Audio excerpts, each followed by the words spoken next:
the teacher rarely appears as the teacher. You can't take in the truth of what you are meant to become. The reason is that what you expect is formed by the mind you have now. But the mind you have now is not what you're meant to have. So the teacher comes from outside of that. And it has this feeling of shocking you awake. We can't solve a problem from the same level from which it was created. Right. And when you're in the dark woods, you think all there is the dark woods. And you start to fight it because you want to live the way you've been living. But life does not want us to wander in the dark wood of error. It wants us in paradise. And there's actually only one way.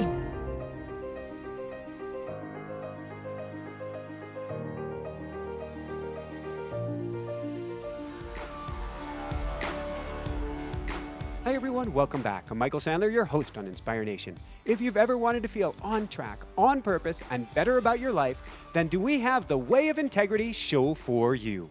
Today I'll be talking with Martha Beck, a true hero in my mind, though she didn't know it until now, about one of the most important must-read books for getting your life in alignment, The Way of Integrity. And that's just what I want to talk with her about today, about the cure for unhappiness and discovering your true self. That, plus we'll talk about epic, medieval, Italian fantasy adventure quests, a gift named Adam, Kant and pure reason, Sonia's advice for the bedroom, somnambulating through dark wood, gotcha, what on earth is Mount Delectable, the truth has legs, and what in the world C-3PO effect and killing the Buddha has to do with anything. So welcome to the show, Martha. Are you ready to shine? Thank you so much. You spelled out the book. I think we're finished. Woohoo! All right. Well, I've got to think people are going to want a little bit more than that. So why don't we dive right into the crux of things? What was the promise or vow you made to yourself one New Year's Eve?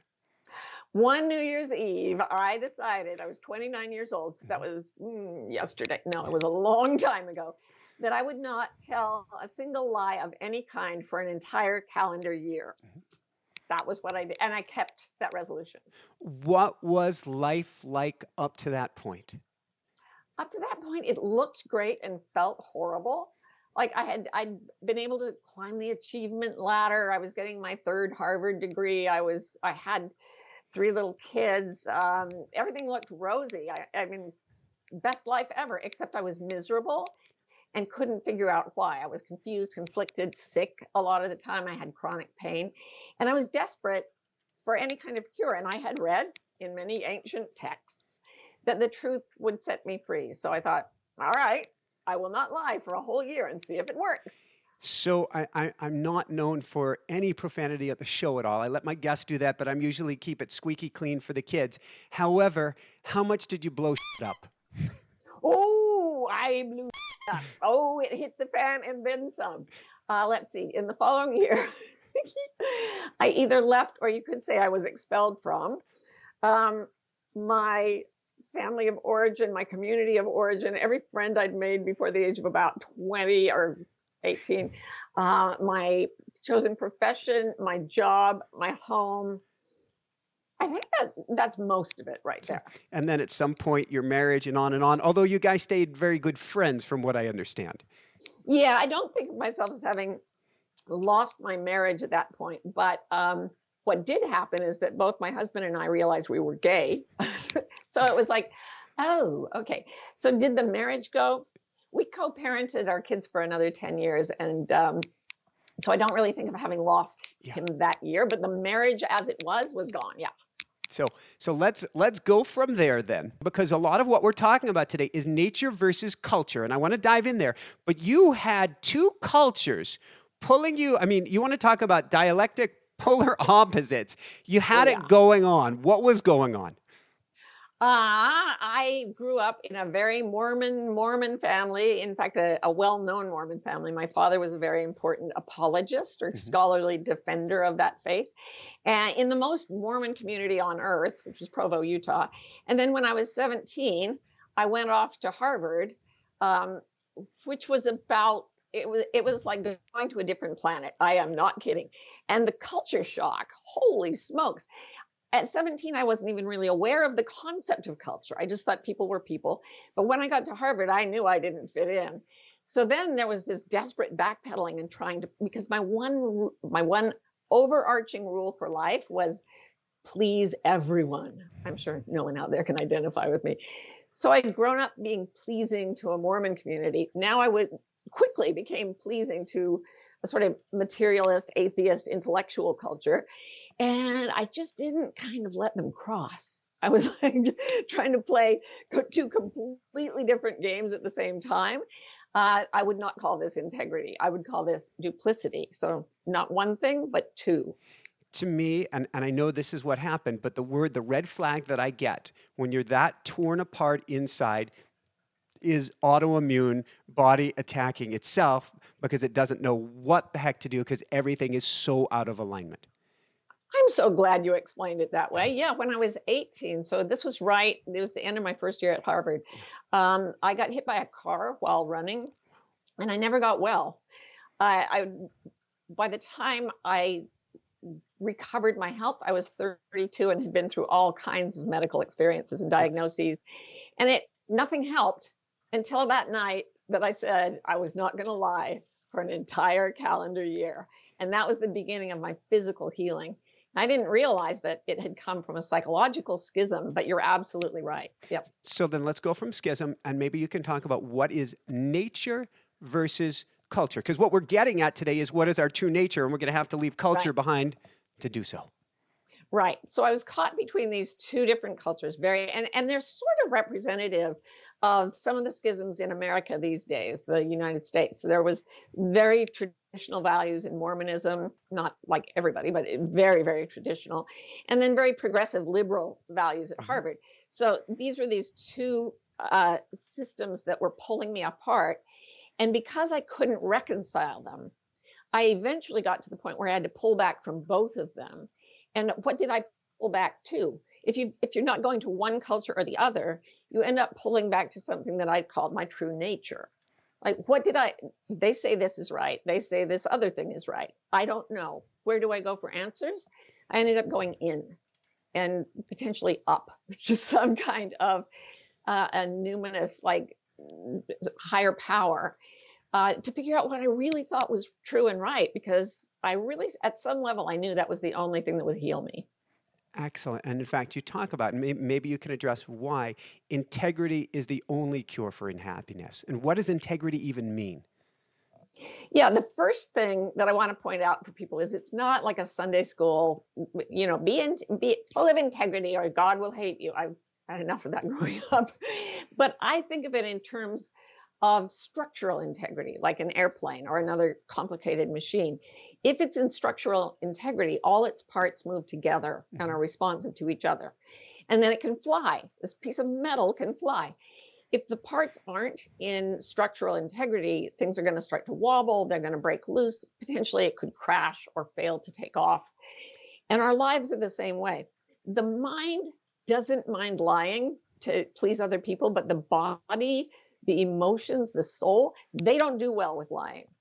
Like the moment you tell a lie, if you're on a polygraph machine, it measures blink rate goes up, perspiration rate goes up, muscle strength goes down, autoimmune response goes down. The body hates to lie. And so does the heart. If you've ever said, I love you to somebody when you didn't mean it, or pretended you didn't love someone when you did, it literally feels like you're being ripped. So all these systems of nature want us to work with all our parts together. And the only way to do that is to find the truth for you and then live according to that. And that's what I call integrity. Thank you. So you're going back to your story, and we're going to take some bits and pieces of your thank you for sharing this. And I know you've shared in other stories, and you're a very brave woman for sharing, a brave person, a brave spiritual being in human form for sharing, for that matter.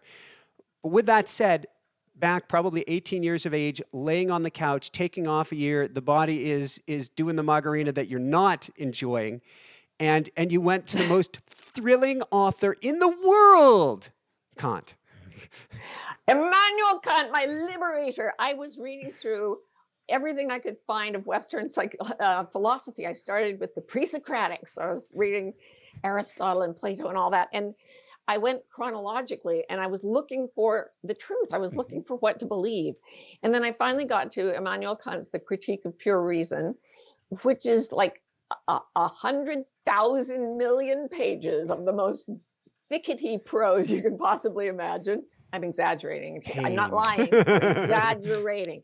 It's long and it's dense and it's hard to read. And it ultimately takes apart all of human cognition and says, you know what? Everything's filtered through subjectivity. We can't absolutely know the truth because absolute knowledge is not a human capacity.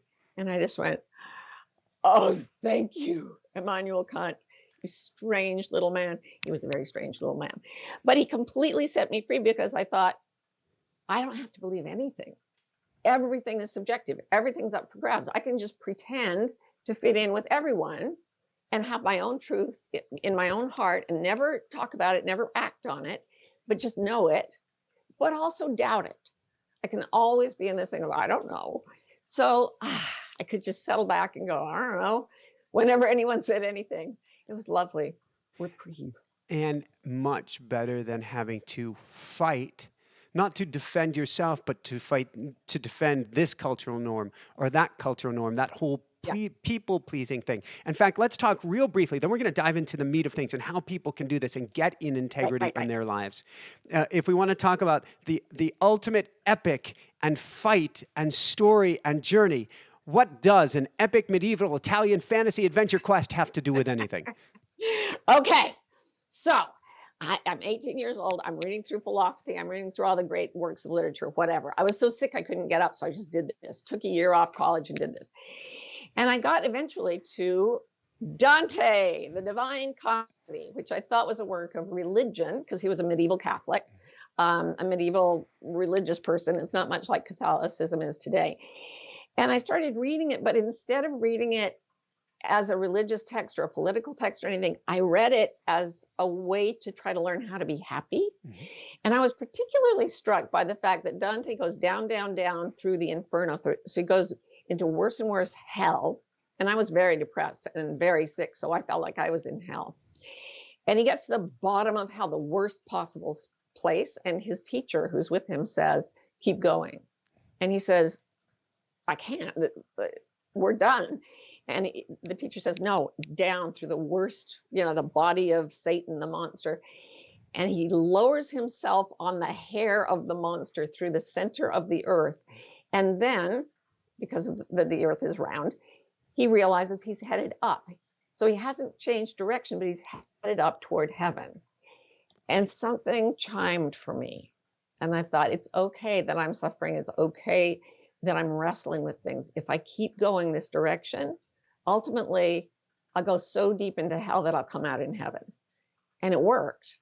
And the Divine Comedy became my self-help guide for living. And I finally decided to write about it in this latest book. Beautiful. It's interesting. As a kid, I used to love trying out different computers and different keyboards in computer stores. And I always started by typing one particular phrase, which is the way through the forest.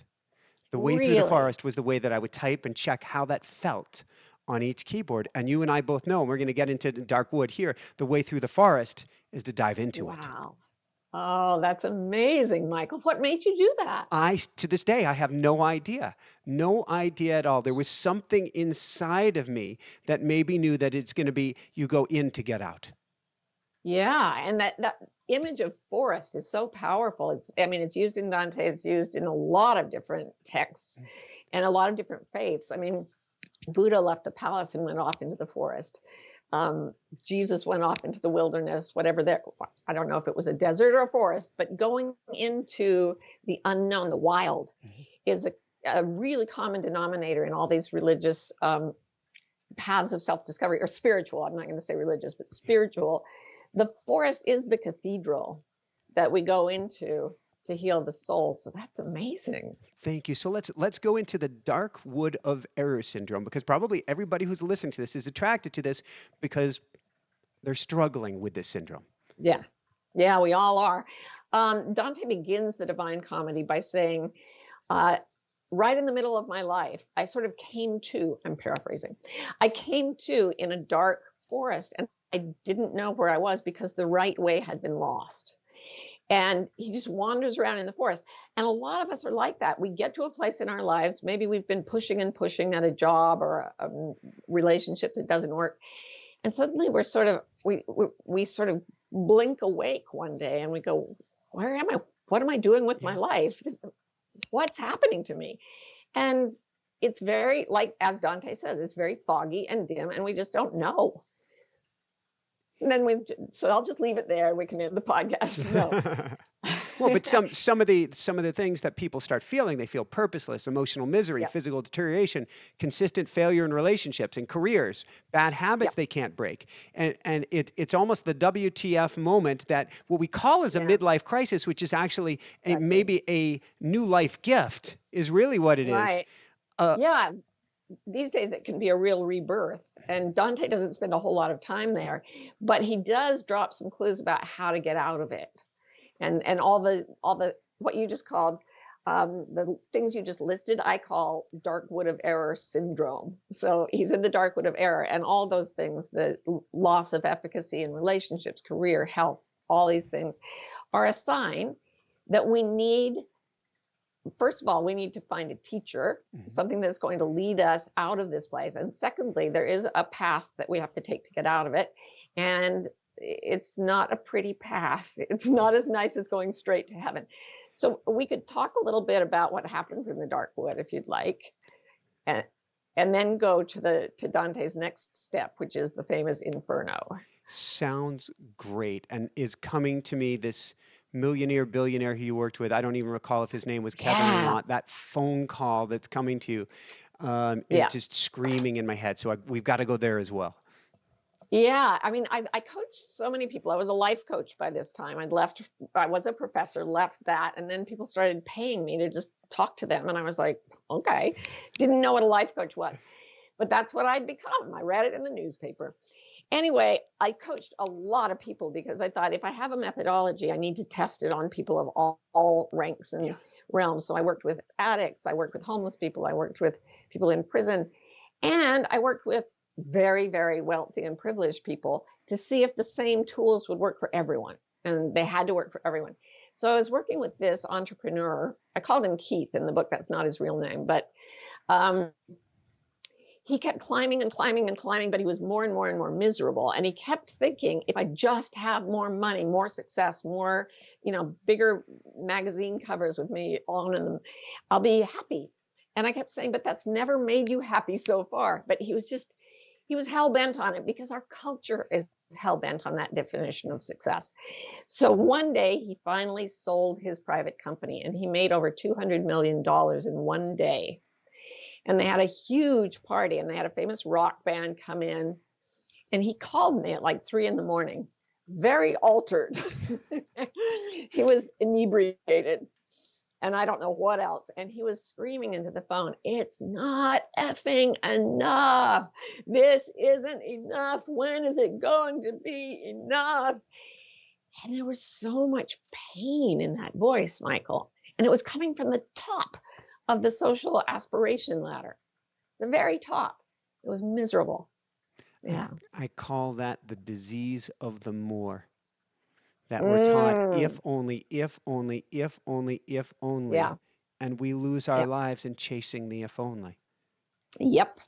And Dante called this Mount Delectable, or at least I think he was using a symbol in the dark wood. There's a mountain that rises up that is continuous with the dark wood of error, and it looks very, very pretty. And he calls it Mount Delectable. That's the direct translation from Italian. And he tries to climb up it because people seem to be doing well when they're getting up there. But he keeps getting frightened back down and falling back down. He's tired. He can't make it. So many of us feel this way. How many people out there listening to this have been trying and trying and trying to climb the ladder, climb the mountain, and it doesn't work, and we're tired, and then we get to the top and it's not enough.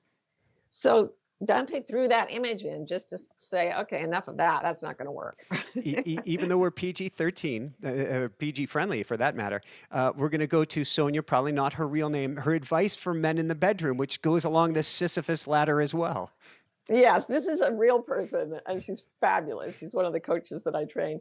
And she says, here's a hint for men who want advice for what to do for your wife or your woman in the bedroom. If what you're doing isn't working, don't do it harder. And that is exactly what we do in the dark wood of error. We're not headed toward anything that makes us happy. So we hit the gas pedal instead of the brake. We keep thinking more will work. That's why I got 3 freaking Harvard degrees. The first one didn't make me happy. I thought I didn't have enough. The second one didn't make me happy. Clearly needed another one. And yeah. Not Harvard, but 3 degrees as well. Really? Oh, 3 degrees, professional athlete, you name it. And I couldn't climb any ladder. I had to skip the ladder or it wasn't a good journey. You had to vault. Yes. Yeah. So I'm in recovery, a lifelong recovery as well. I get it. And even in the middle of that, I'm sure you had the darkwood symptoms. Did you? Did you have pain? Did you have depression, flat affect? What was it like for you?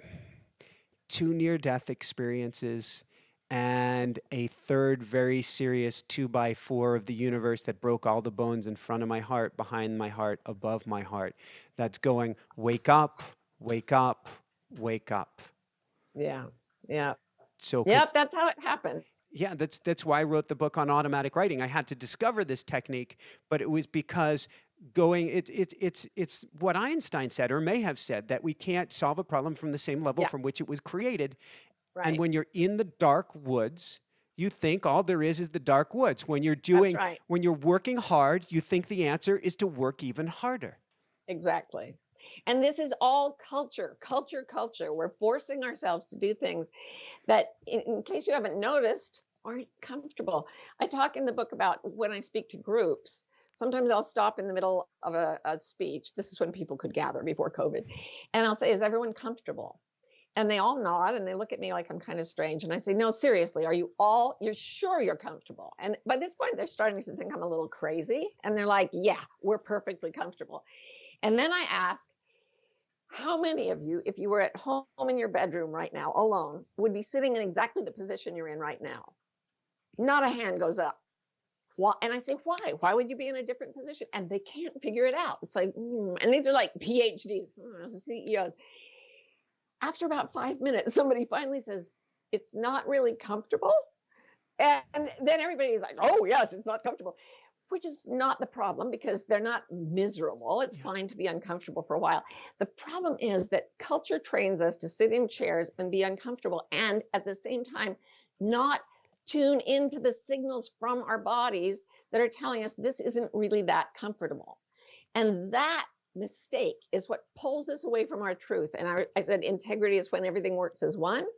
The moment your culture says you're comfortable and your body says, no, I'm not, you are split in two.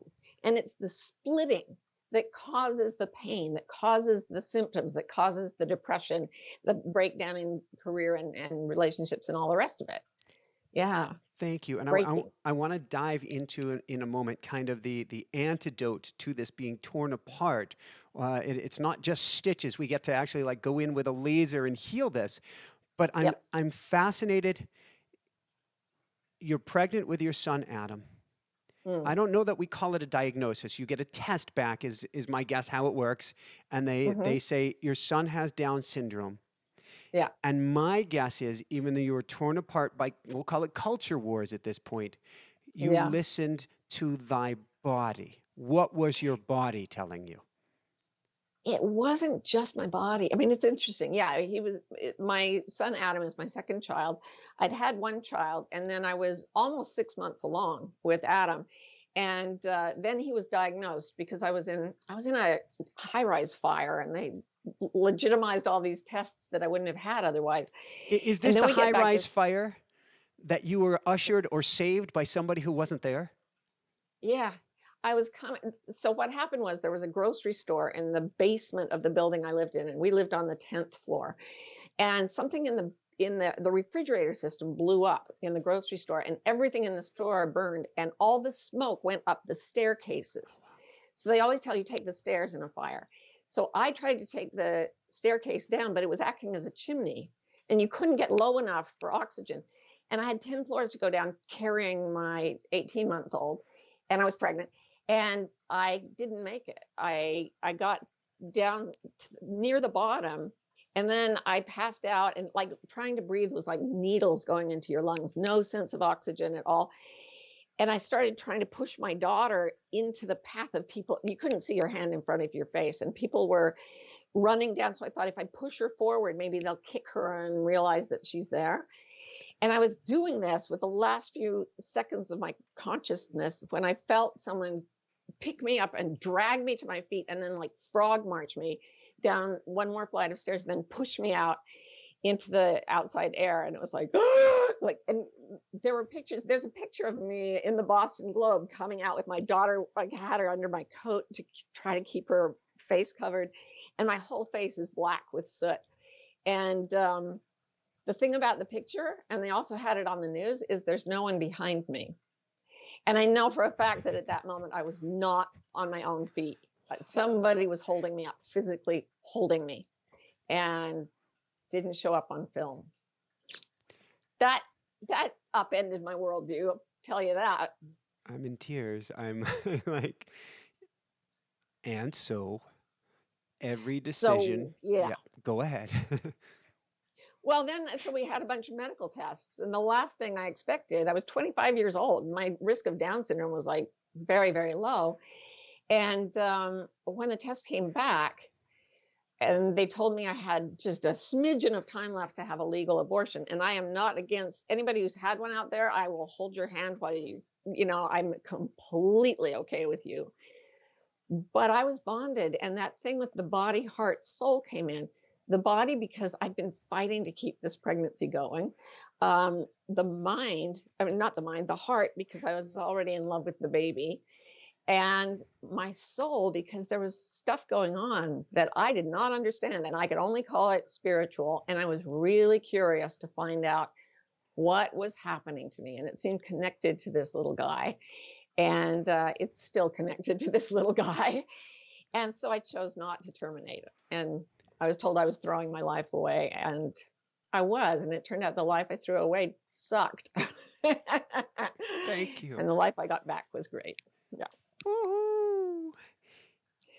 He became your soul teacher. Oh, in so many ways. I mean, literally, like that little guy. Have you read The Lion, the Witch, and the Wardrobe? I don't believe I have. Or seen the movie? C.S. Lewis is about this magical sort of closet called a wardrobe, where if you go and open the door, sometimes it's just a closet with coats. Yep. But sometimes there's no back to it. Yep.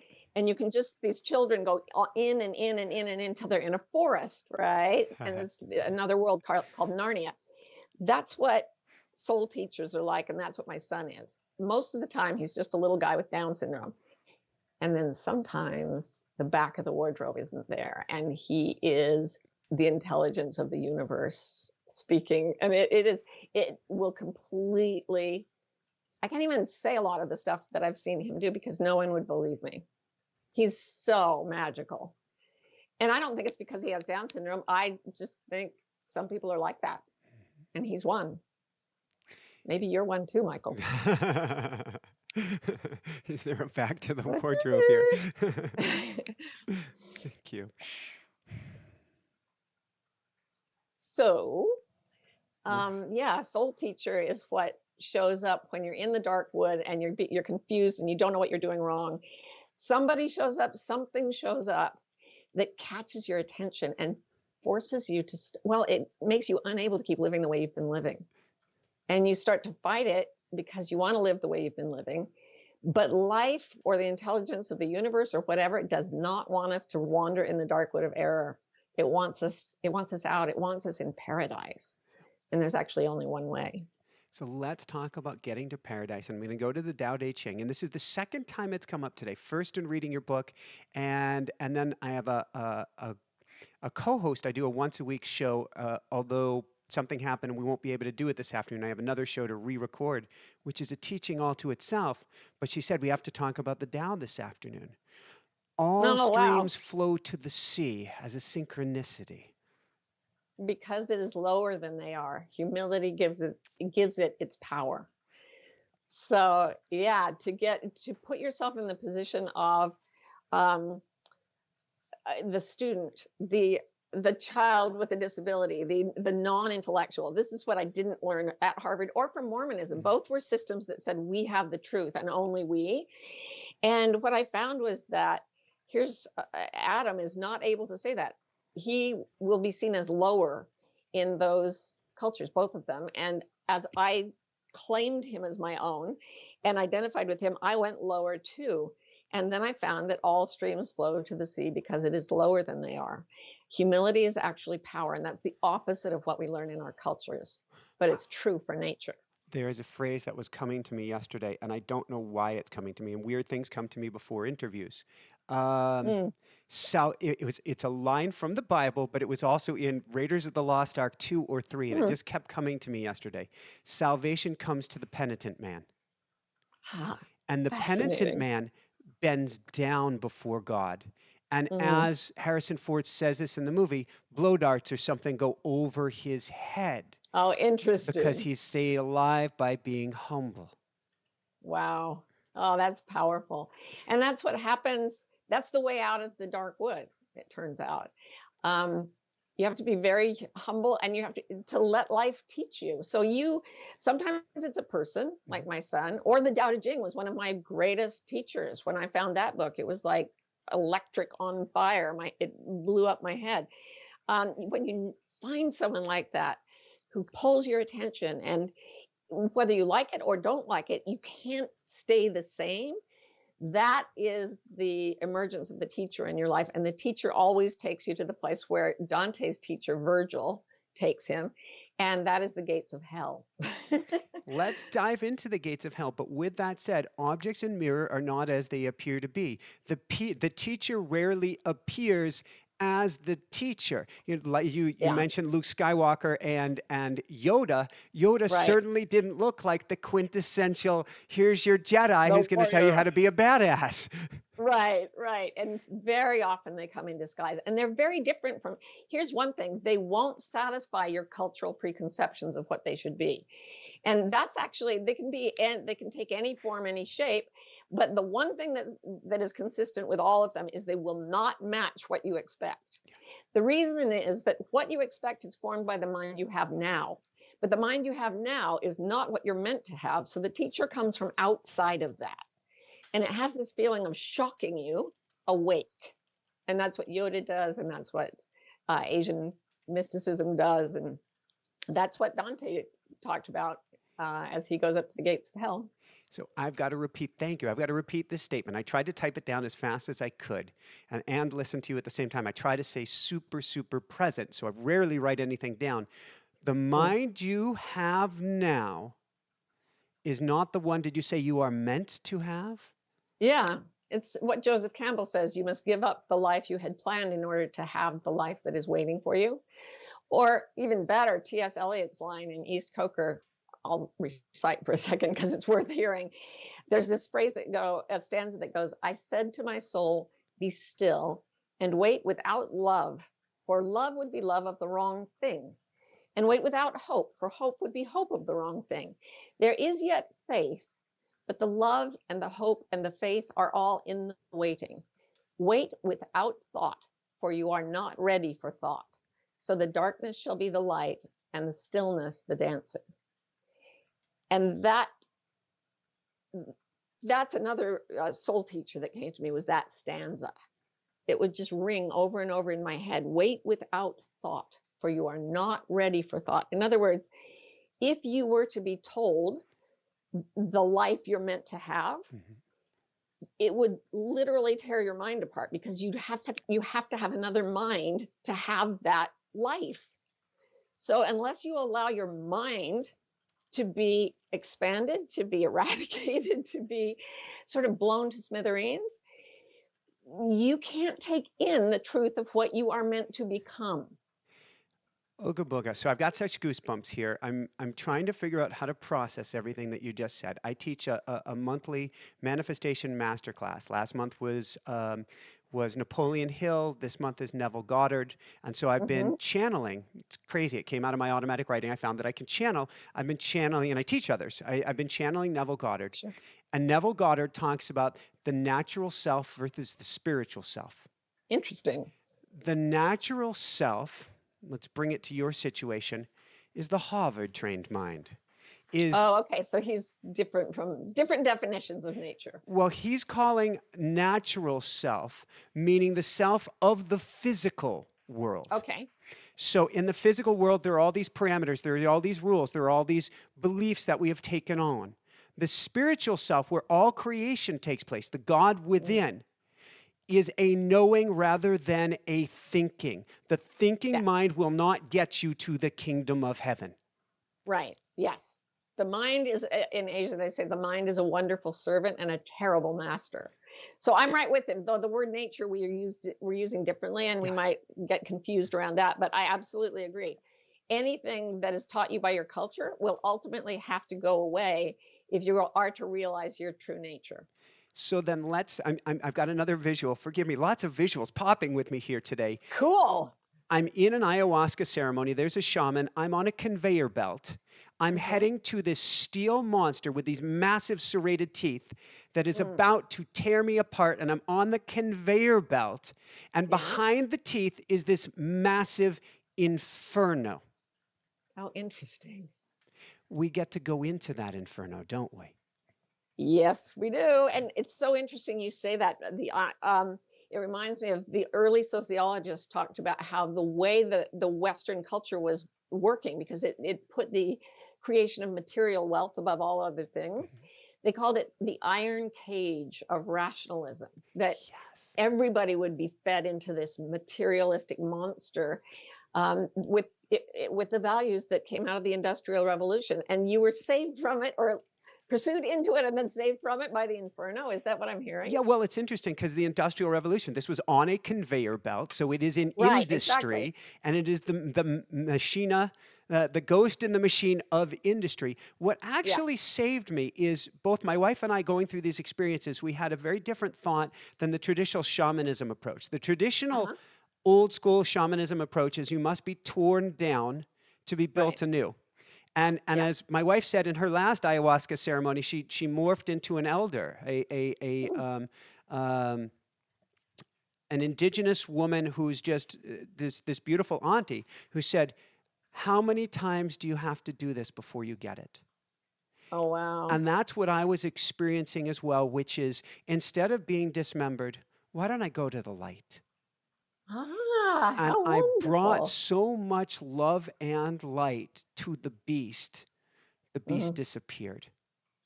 Oh, that's brilliant. And That actually, actually, it reminds me of a very famous story about the Tibetan sage Milarepa, who went into this cave and meditated, and demons would come, and sometimes he'd teach them the truth and they would leave, and sometimes he'd just scare them and they'd leave. But one he couldn't get rid of, and it was huge. And in the ancient legend, they say he finally figured out what to do. He went and he climbed into its mouth and he lay down so it could swallow him, and it disappeared. Sounds like that's what you've been doing too. and that's what you've been doing too. So maybe we get to go to do we go to sins of incontinence? We go to sins of incontinence, and then let's get us out of this fire. Although now I've got the image of you on the table because there was another point where God, we've got to go there. We're going there. Okay. All right. Okay. You're teaching in Utah. You're teaching, and all these women, these girls, really are coming to you. Yeah. And like what happens with I don't even know the statistics are such a lie, such a complete and total lie, which is a whole talk for another day about sexual abuse. But they're coming to you. Mm-hmm, mm-hmm. What happened, and what was the light? Okay, so let me just lace the story together. After Adam was born, I was so traumatized by everybody wanting me to have terminated him, and I got pressured to put him in an institution, and I just wanted to go someplace where I knew he'd be accepted. Well, my hometown would accept someone with Down syndrome and someone who chose not to terminate a pregnancy in spades.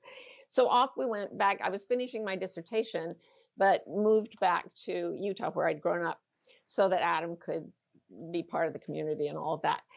And I started teaching. Well, I finished my doctorate at Harvard. I was teaching at the local university, Brigham Young University, which is a Mormon-run school. And I was an advisor in the Women's Resource Center, and I got hundreds and hundreds and hundreds of reports of women saying that they'd been sexually abused as children. And as a sociologist, I was like, this is a very high incidence here. And I mean, we could talk about the sociological explanation for it.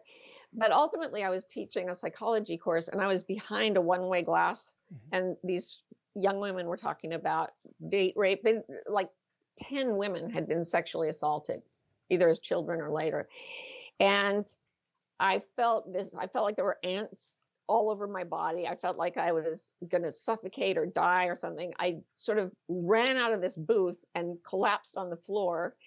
And I woke up and everybody was looking at me, and I was in a lot of pain and in my pelvic region. Ended up being rushed to the hospital and put into surgery, where they found that I was bleeding internally into a whole bunch of scar tissue. I will just say that the doctors assumed it was from an unattended childbirth, but I'd never had one. So yeah, after that incident, the day after that, I started having flashbacks of being sexually abused at the age of 5, pretty seriously by my father, the big Mormon guru. Yeah. I'm so happy. I'm so sorry, first off. Mm. Although I say this with no callousness at all, powerful steering. That's the best way that I will put it. Powerful steering too, but steering to help you and to help you to help others. Mm. Well, there is something in what you said, Michael, about being destroyed in order to be whole. It did tear apart a lot of the cultural assumptions. Again, people go to therapy to work with their parents. So when you've got an issue that's that extreme with a parent who also is a religious authority, it makes you break down all your assumptions until there's not much left except what in Asia they would call open mind, beginner's mind. And that's where I ended up. Got some therapy, dealt with the issue, but it was going through the inferno and going deeper and deeper and deeper down into the horror of what was inside me. And sure enough, it turns out if you go far enough, you come out the other side and suddenly you're on your way to paradise and you don't even really know how. Putting the pieces of the puzzle together. You're on an operating table being sewn back together, this isn't even metaphorical. This is quite literal and very profound, because I talk about, from a Jungian sense, the dream world, the waking world, the dream world. Your body is literally representing what had happening right to you. Yeah. As you are being made whole, yeah, you come into the light. Yeah, something did happen that was the pivot point of my life. And this is actually why I made the no lying policy. I was on my back on the surgical table, anesthetized. And I woke up and started looking at the ceiling, which was odd because I was still anesthetized. And then I sat up, which was stranger still because my body was still lying down. They were still operating on me. I watched them operating on me for a minute. I was kind of confused. I wasn't feeling any pain. And so I just lay back down. And then above my head, directly above my face, a ball of light appeared about the size of a golf ball. That was really small at first, but unbelievably brilliant. And the color, like white light, is the combination of all light colors. And rainbows are the breakdown. Well, imagine seeing a rainbow with like hundreds of colors you've never actually seen before. It was riveting. It was like everything else fell away, and it started to grow, and it would sort of go into things instead of bouncing off them. And then it touched my body, and the euphoria, the sweetness, the incredible love of and warmth of this light were just unspeakable. And I fell apart inside. I just was like, oh, I'm back, I'm back, I'm back, I'm back. It wasn't real, it wasn't real. And the light was laughing with me and saying, yeah, you're back. It was never real. Suffering was never real, not the way you thought it was. And it said many things to me, but the biggest part of what it said is, you're about to go through something really hard, but I'm going to be here. I've always been here. I've never left you. Never forget that. And I woke up just sobbing with joy. And one little addendum, I asked what I'd been given, because I was like, I want more of that. The anesthesiologist came in to talk to me, and I kept asking him questions. Does it cause hallucinations? What are the side effects? And he finally said, just tell me what happened. Because while we were working on you, we noticed that you were crying, because I was so happy. And he said, everybody was frightened that the anesthesia had worn off and you could feel what we were doing. He said, please, I went to increase the medication, and a voice said to me, this is the doctor telling me this, don't worry, don't increase the medication. She's crying because she's happy. And he said, I just listened. I don't know what, that never happened to me before. And so I told him a little bit, and he kissed me on the head and walked away. And it was just like, it was one of the most beautiful interchanges I've ever had. I just want to anchor that in for a minute. I want everybody to anchor that in for a minute. There's the expression, you're never given more than you can handle. And there's a divine wisdom in there that if you lean into it, and I'm an angels guy, I now write on how you can connect with angels, even though this is somewhat of a linear interview. We've gone all over the place today, Martha. It's been fantastic. But I picture wings surrounding us, enveloping us, holding us. And you were held in that experience, and you were told you're going to go through something incredibly challenging. And I want to give people the no lie challenge here in a second. You're going to go through something incredibly challenging, but you're not alone. You'll be fine. And don't forget, in a sense, where you come from, who you are. Yeah. Don't forget what you are. You're not just this little machine. What we are is indescribably, it would just break you into a billion shards of light if you knew what you really are. And I thought I could never be sad again after that. And then I started, then my entire life blew up. And I had reasons to be sad after that, even though I knew that light was there with me. But it gave me enough. It gave me enough courage. It gave me enough ballast. It gave me enough hope and a place to go. And that left me thinking that we're always given a choice. We're always given balance. So you're given an incredible, it's not so much that you're not given more than you can cope with. You're given something you cannot cope with, but at the same time, you're offered something that is greater and more beautiful and more happy than anything you've ever been before. So it's like a metamorphosis. The caterpillar never makes it out of the cocoon alive, but the butterfly does. Right? So we are actually broken down. When a caterpillar goes into a cocoon, it melts into a liquid. And then that liquid is reconstructed into something with wings. So as you're saying this, I'm thinking of all the people out there who are in the melting down process and who hope to get back to being the caterpillar they were, that you only go one way through the inferno. And when you come out, you're not in the dark wood anymore.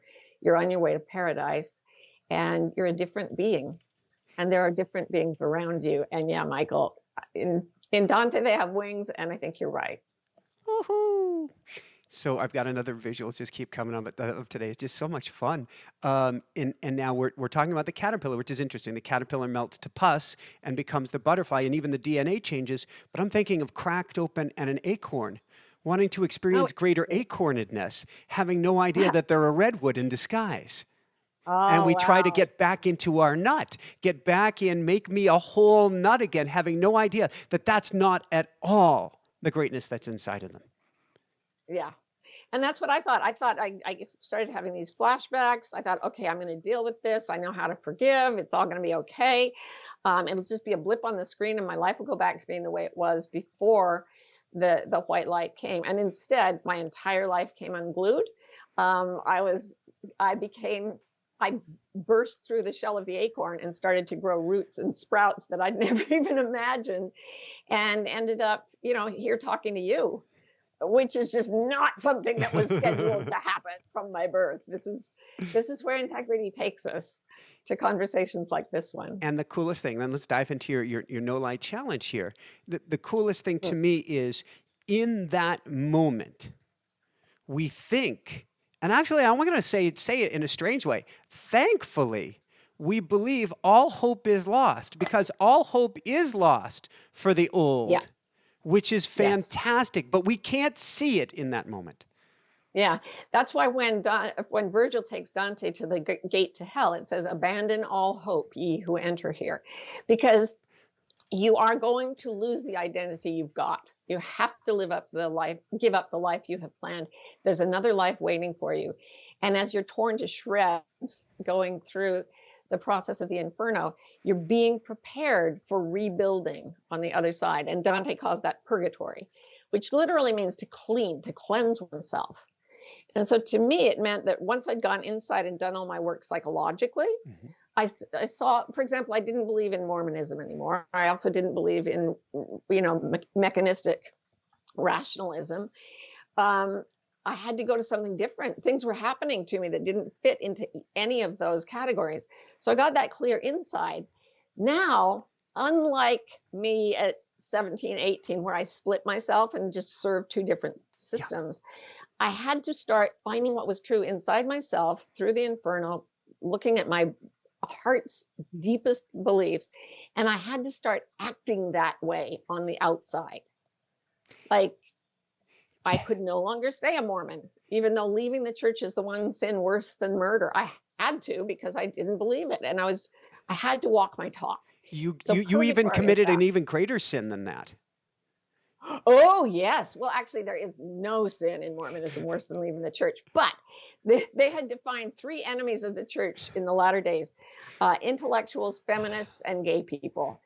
And so, when I started looking at what is true, it turned out I was an intellectual, a feminist, and a gay person. And 3 you wrote strikes. a book. Oh, and I committed publicity. See, that's the only one that could get you in the crosshairs. That's Thou shalt not commit publicity. You can keep the secrets. It's okay to have them, just cover them over. But it took 10 years of healing inwardly and cleaning out my life so that I had a life where I was walking my talk. At a certain point, I knew I had to write the story of what happened to me. And the reason was, I had a kind of a platform. I'd been a columnist for Oprah's magazine. I'd gotten my degrees. I was a published author. I was a best-selling author, actually. And I thought, and I was being celebrated by Mormons as a Mormon author. And I thought, no, you can't. I don't believe my father's work was for the right cause. And I don't think that preserving, allowing people to believe that there was this righteousness at work when in fact there was something very insane at work, that didn't feel right to me. So I wrote a memoir called Leaving the Saints, and got in a heaping helping of trouble for it. As you will. And I'm not picking on anyone, any religion, anything, but what an important thing to do, both from a literal sharing of the story, both from a healing of yourself, from a literal sharing of the story, and for whether we take it literally or metaphorically, for helping people to start living their own lives. Yeah. And I just realized, all I wanted to say in that book was, you are free. And the deepest freedom you have is to believe some things and disbelieve others. And to disbelieve what keeps your soul in bondage, is that act might sever all the relationships. I lost my family of origin, as I said. I lost my community of origin, all my friends. It wasn't easy at all. But in order to stay whole, in order to walk my talk, which is the work of purgatory, it absolutely had to happen. There was a place where I knew I was splitting again, and you can't do that and remain whole. And so I got into the troubles. I got lots of death threats. I got lots of threats of all kinds, financial, physical, people threatening my children. It was pretty gnarly, actually. And I felt more healthy, more sound in my soul than I ever had before. You know that gnarly is not just a surfing term for something that's dangerous, but something that's actually gnarly, dude. It's really cool. It's dangerous, and at the same time, there is quite the experience going on. Yeah, it is, because you're balanced. Take the metaphor of surfing a little way. You feel this mighty force pushing you forward, and that force is called truth. And all you have to do is balance on it. You don't have to invent anything anymore. You don't have to pretend anything. You don't have to keep any secrets. All you have to do is let the force of the truth push you forward and stay balanced on your board. And you're going to have the ride of your life. It's scary, but it's amazing to come into the truth. How important, we talk about the no lie challenge here, which you did. You said, I'm going to go a year and not say a lie. How important is it that we take something like this and not lie to ourselves? That's the key. If you're in a system that's insane, like in Uganda, they kill people for being gay. If I went there, I wouldn't just walk around going, hello, everybody, I am a lesbian, because the system is insane. So you don't always have to speak everything, but it is really important that you know who you are for yourself and that you don't sell yourself out. You don't betray yourself. You don't lie to yourself about what you are. And that's what keeps you balanced, is knowing what's actually true. And it takes, when you take a no lie challenge like I did, and someone says, how are you? You don't answer right away. You're like, hang on, let me check. I'm okay. I'm like 7 out of 10. And I did, a lot of people were offended by the fact that they'd ask me a question and I would pause because I was trying to see what was true for me. And that's not okay. You're supposed to give the cultural pattern. And I just kept breaking it. And that's what a no lie challenge will do. And research shows that people who even try it for a week have measurably fewer physical effects. They see the doctor less often. They feel happier in their relationships. Not lying is incredibly good for us, but it's going to run afoul of some part of our culture. And that's why we don't always do it. And it strikes me because my mission statement is to raise people's vibration, elevate consciousness, shift humanity. If we were to not lie and to stand in integrity, I think those things are all naturally going to occur, because all of the challenge and strife, everything that's reflected on the outside is actually a reflection of the struggles that's going on in the inside. Once we get peace in here, why are we pulling out a sword? Well, now you've gotten to the top of purgatory. You've gotten all the way to peace inside yourself. And what happens at that point, up until then, it's like bad experience, but at least Dante's kind of hiking and you can kind of understand it. Then he gets to the end of purgatory where he's completely aligned. There are no lies in his life. There are no lies in his actions. He's at the top of this mountain, and in it, there's another forest, but this is the Garden of Eden where you get your innocence back. And once he's there, he starts to rise upward with whatever he's thinking. So you get to this place of immediate manifestation, I think we'd call it in New Age language, but all these miracles start happening. And that's what happened to me after the No Lie Challenge took for a while, is the more honest I got, the more things got magical, like miraculous, divine. And I want everyone to go there. I want everyone to feel how amazing that is. Woohoo! So on that note, does people have to go through? I can hear people saying, do I have to go through? Take the yellow brick road. Take it wherever it shall guide you. Where can people go to find your book, The Way of Integrity, and find out more? You can go to Amazon, obviously. You can go to my website, which is marthabeck.com, or any bookstore. I mean, it's coming out in April, but it's available for pre-order right now, so you can do that. And it has really, really logical, simple steps that will take you through the whole process of finding your way out of the dark wood, going through your own hell, climbing your own purgatory, and then attaining paradise. Because I was climbing on the shoulders of a master, Dante. And I think he knows the way of integrity. Woohoo! Any last words of wisdom you want to share before we dive into a meditation? I like this quote from Goethe, the German poet: "When you trust yourself, you will know how to live." So even if people are listening to this podcast and something jars them, like doesn't feel right to them, don't trust me, trust yourself. Then you will know how to live. I promise. Oh, please forgive me, Pandora. When we have been trained and indoctrinated how to trust anything and anyone other than ourselves, how do we get back to that? Once you have learned to completely trust yourself, you'll realize that every time you've chosen to trust anything, it was because validation came from within. So when you find something, some teacher, some words, anything, a human being, always stay inside the light that is yourself. Always tell the truth to yourself, and that means you can trust yourself. And that means that when someone seems trustworthy, they probably are. And the moment they show otherwise, you get to trust yourself and make a different choice. You can't go wrong. Yeah. So I think to riff off of that, what you're saying is trusting ourselves is a muscle.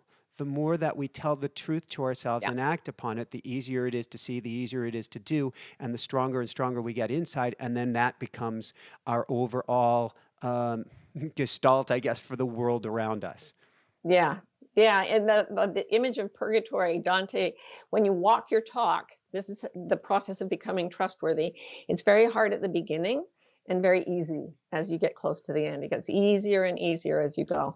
So don't be dismayed if it feels hard now. It gets so much easier up the mountain away. Thank you so much, Martha. This has been, I'm a kid in a candy store. We went all over the place, but brought it back to center. You're amazing. It's just an absolute delight and honor to meet you, Michael. I've been a fan for a long time, and I'm so grateful to be here. It so goes both ways. Woohoo! Would you have time then for a guided meditation, anything of your calling?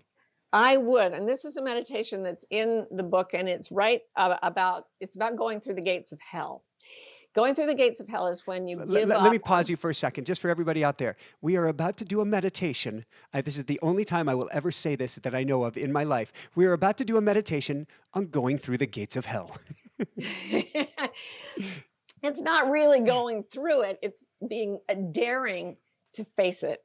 Because each of us if there's something in you that you're afraid to look at, that's hell. That's where you're going to have to go. Ultimately, that sore spot you'd rather not look at, the fear of death, fear of other people being mean to you, whatever it is that hurts you most, that's where you have to go to heal. So I'm not going to push you through it right now. I just want you to bring it up in your mind, this thing that frightens you. Okay. So we could all die of COVID, whatever bothers you. Don't bring it in as a catastrophic fantasy. Just acknowledge that there's fear and reluctance. And then we're going to keep ourselves in the presence of our fear and then stop. Don't go forward at all. The thing that will take you all the way through hell and up to paradise is presence, mindfulness. Every meditative practice, every centering prayer practice has this. So what I want you to do is not go through hell now. Acknowledge that it's there and then stay here. And this meditation will help you not be afraid anymore. And if you can do it at every step, you will find a place, a sanctuary where you don't have to be afraid. So, shall I go? Yeah, I'm just resisting the temptation from a sports psychology, as strange as it sounds, point of view. And the visualization work that I did, which started originally in my Olympic Training Center days, is you want to be brought just to this side, the safe side of fear, and to go no further and work and play there. I love that, Michael, the safe side of fear. What a brilliant phrase. I love that. I'm totally stealing that, okay? But I'll note. My gift to you, Martha. Thank you. I'll always say who thought of it, but I'm going to use it. So, okay, you're to the safe side of fear, and you're going to have to go into it. And don't lie to yourself about that fact, because the only way out is through. But you don't have to suffer. And this is how not. With the fear present. So you're on the safe side of fear. Mm-hmm. You're going to do a breath meditation. And I always think of it in terms of the first breath. The first act we take on earth is drawing in a breath. And the last thing we'll ever do is breathe out. So I started thinking about that when I was sitting with a dying friend once. And I thought, every in-breath, I take up my life again. And every out-breath, I set it down. Every in-breath is a birth. Every out-breath is a death. And if we can relax into that, nothing, including our own death, needs to frighten us. So if wherever you are, you might be driving, stay alert, but start to pay attention to your breath. And as you breathe in, you're going to allow everything in this universe to be as it is. The moment you were born, things were as they were. There's nothing you could do to change them. And you can't do anything to change them in this breath. So as you breathe in, think, I allow. I allow the universe to be as it is. My fear, my hope, everything, I allow it. And as you breathe out, what you're going to do is surrender the resistance that we have to things that frighten us. And all you have to drop your resistance to is whatever's happening in this breath. So you breathe in, I allow everything to be as it is. Breathe out, I surrender my resistance. Breathe in, I allow what is. Breathe out, I surrender all resistance to what is. Breathe in, allow. Breathe out, surrender. Breathe in, allow, breathe out, surrender. And you keep that going in the presence of your fear, allowing the fear itself and surrendering your resistance to the fear itself. And you will find that you are safe. You are safe. And I do this whenever I'm uncomfortable, and it really, really helps. Can I tell you, Michael, a little story from my son, Adam, to end this meditation? Would love it. So one day I was listening to the sounds that the planets make as the Voyager spacecraft went past them. And it takes radio waves and it puts them into sounds. And each planet sounds really different. Like Earth is like, and some of the moons of Jupiter are like, bing, bong, like weird sounds. You can look at them online. And my son was about 25 at the time, and he's not very verbal. He was walking past the room where we were playing this stuff, and he did a double take, and he came back and stuck his head in the room, and he said, "What are those noises? I have those noises in my body." And I was like, "You have these noises in your body?" He was like, "Yeah." "What are they?" "What?" And I said, "These are the noises of the planets." And he seemed to be completely, and then he was like, "Oh yeah, right, got it." And I'd never even talked to him about planets. He was like, "Yeah, that's what they do. They're sending a message." I said, "The planets are sending us a message?" And he was like, "Yes, didn't you know that?" I said, "No, I didn't."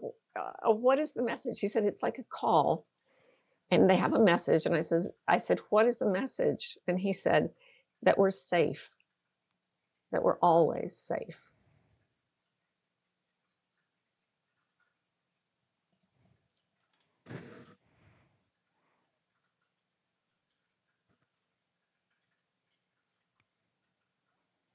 Wow.